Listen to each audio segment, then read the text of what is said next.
श्री साईनाथाय नमः।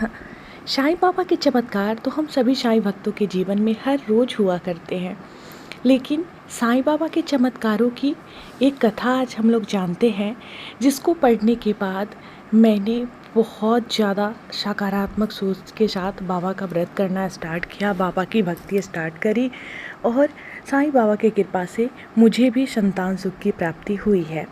तो आज मैं आप लोगों से उस स्टोरी को शेयर कर रही हूँ जो कि पढ़ने के बाद मैंने ये व्रत करना शुरू किया था और मुझे भी संतान सुख की प्राप्ति बाबा की कृपा से हुई है। और बाद में मैं आप लोगों को अपना स्टोरी सुनाऊंगी कैसे बाबा ने ये संभव किया। नीरज और दीपिका के विवाह के कई साल हो गए थे, परंतु अभी तक उन्हें संतान सुख की प्राप्ति नहीं हुई थी, जिसकी वजह से घर में बहुत खालीपन सा महसूस होता था।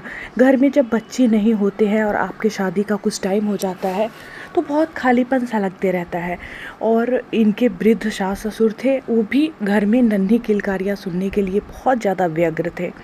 दीपिका ने कई डॉक्टर नीम हकीमों से भी दिखाया, लेकिन कोई फ़ायदा नहीं हो रहा था। मतलब दोनों को शारीरिक रूप से स्वस्थ बताया जा रहा था, लेकिन बच्चा इन लोगों को नहीं हो रहा था। एक दिन नीरज के ऑफिस में अलीगढ़ से ट्रांसफ़र होकर एक वेश आए जो सभी को लड्डू खिला रहे थे। नीरज के पूछने पर उसने बताया कि साईं बाबा व्रत की महिमा से शादी के 5 साल बाद उन्हें पुत्र प्राप्ति हुई है।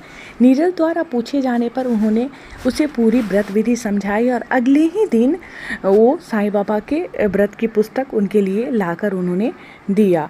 दोनों पति पत्नी ने पूरी श्रद्धा और विश्वास से 11 गुरुवार व्रत करने की मन्नत मानी और श्री साईं बाबा की कृपा से शीघ्र ही दीपिका गर्भवती हुई और उसने एक सुंदर स्वस्थ पुत्र को जन्म दिया।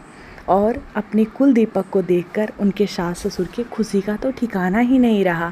और जहाँ तक मेरे साथ चमत्कार हुआ है तो मेरे भी शादी का 5 साल हो गया था, लेकिन मुझे संतान सुख की प्राप्ति नहीं हो रही थी, जिससे कि समाज में बहुत सारे ताने मिल रहे थे। जैसा कि आप सभी जानते हैं कि हम लोग जिस समाज में रहते हैं वहाँ अगर किसी औरत को बच्चा नहीं होता है तो उसको बहुत ही दृष्टि से देखा जाता है, हीन दृष्टि से उनको देखा जाता है। पता नहीं कि किन किन शब्दों का प्रयोग उनके लिए किया जाता है। तो मैं बताऊंगी अपना पूरा स्टोरी आप लोगों को। तो अगर आप लोग मेरा स्टोरी सुनना चाहते हैं जो बाबा ने मेरे साथ चमत्कार किया, तो मुझे कमेंट में ज़रूर लिखें। मैं आप लोगों से अपना चमत्कार ज़रूर शेयर करूंगी और जब आप मेरे चमत्कार को सुनेंगे तो आप दंग रह जाएंगे कि कैसे संभव हुआ ये सब। बोलो अनंत कोटि ब्रह्मांड नायक राजाधिराज योगी पर ब्रह्म श्री सच्चिदानंद सद्गुरु साईनाथ महाराज की जय। सबका मालिक एक। ओम साई राम, जय साई राम।